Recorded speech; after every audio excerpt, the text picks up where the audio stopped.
Pada 25 Mei 2022 lalu, kita mendapatkan kabar mengenai rancangan anggaran pendapatan dan belanja tahun 2023. Dalam dokumen tersebut, disebutkan bahwa Kementerian Pertahanan hanya mendapatkan 123 triliun, yang berarti anggaran tersebut mengalami penurunan 7,8% dibandingkan dengan tahun 2022 yang mencapai 133,9 triliun.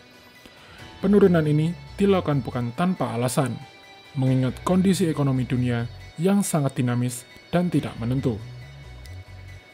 Namun pada 6 Juni 2022 lalu, terdapat rapat kerja Komisi 1 DPR dengan Kementerian Pertahanan dan Panglima TNI Jenderal Andika Perkasa yang didampingi oleh Kepala Staf Angkatan Udara, Kepala Staf Angkatan Laut, dan Kepala Staf Angkatan Darat. Dalam rapat tersebut, Kementerian Pertahanan menginginkan penambahan anggaran sebesar 196 triliun, yang berarti totalnya adalah 319 triliun bila diakumulasikan dengan anggaran RAPBN 2023. Permintaan tersebut mendapatkan tanggapan dari Anton Aliabas yang merupakan Kepala Center for Intermestic and Diplomatic Engagement.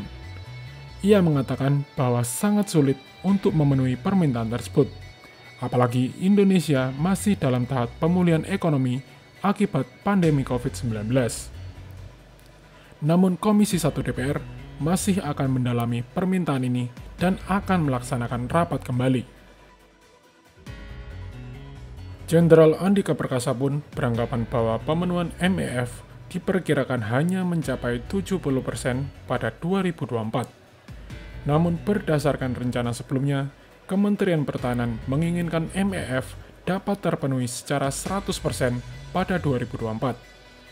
Itulah mengapa Menteri Pertahanan Prabowo Subianto melakukan beberapa kali kunjungan ke produsen alutsista di luar negeri untuk mempertimbangkan alutsista yang akan dibeli untuk mengisi dan memodernisasi TNI, seperti pembelian kapal selam, kapal perang, pesawat tempur, kendaraan tempur, dan lain-lainnya. Seperti yang kita ketahui, dalam kunjungan tersebut, Menteri Pertahanan dapat merealisasikan beberapa kontrak pengadaan alutsista serta kerjasama yang dapat melibatkan industri pertahanan nasional Indonesia, dimulai dari kontrak pengadaan frigate Arrowhead 140, jet tempur Rafale, kerjasama industri produksi amunisi antara industri pertahanan Perancis dengan Pindad, dan beberapa kontrak dengan perusahaan Turki. Selain melakukan kontrak pengadaan alutsista dari luar negeri, industri pertahanan Indonesia juga mendapatkan peran penting untuk mengisi kebutuhan TNI, dimulai dari pembelian P6 ATAF dari PT SSE, ILSV GeForce dari PT Jala Brigade, KCR-60 dari PT PAL, Bel 412 EPI dari PT DI, dan lain-lainnya.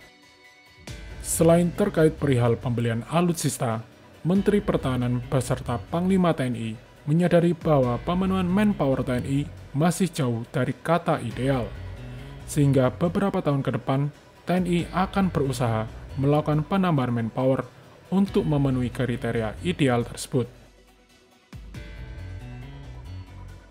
Dari poin-poin di atas, dapat disimpulkan bahwa penambahan alutsista beserta manpower juga membutuhkan budget yang cukup besar. Alutsista dengan jumlah besar membutuhkan biaya perawatan agar bisa beroperasi seefektif mungkin. Demikian pula, dengan alutsista yang memiliki teknologi canggih, membutuhkan pembiayaan serta sumber daya manusia yang berkualitas.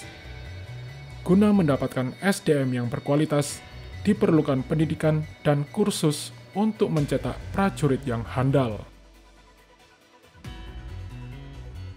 Permintaan dari Kementerian Pertahanan beserta Panglima TNI merupakan suatu hal yang baik dan turut diapresiasi, mengingat TNI sendiri masih tertinggal dalam pemenuhan MEF pada tahun ini.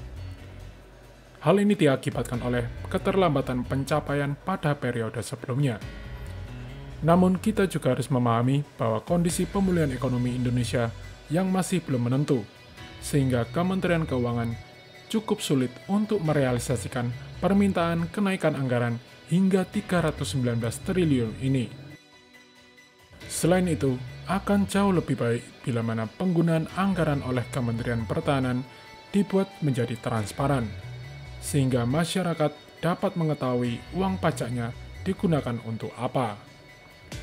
Perlu diingat kembali bahwa permintaan dari Menteri Pertahanan masih belum final. Kita perlu menunggu RAPBN yang baru pada bulan Juli yang akan difinalisasi pada bulan Oktober nanti.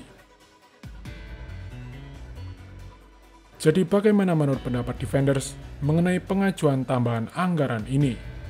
Setujukah Defenders bila mana anggaran pertahanan 2023 mencapai 319 triliun rupiah? Berikan pendapat Defenders di kolom komentar. Terima kasih sudah menonton, dan sampai jumpa di video berikutnya.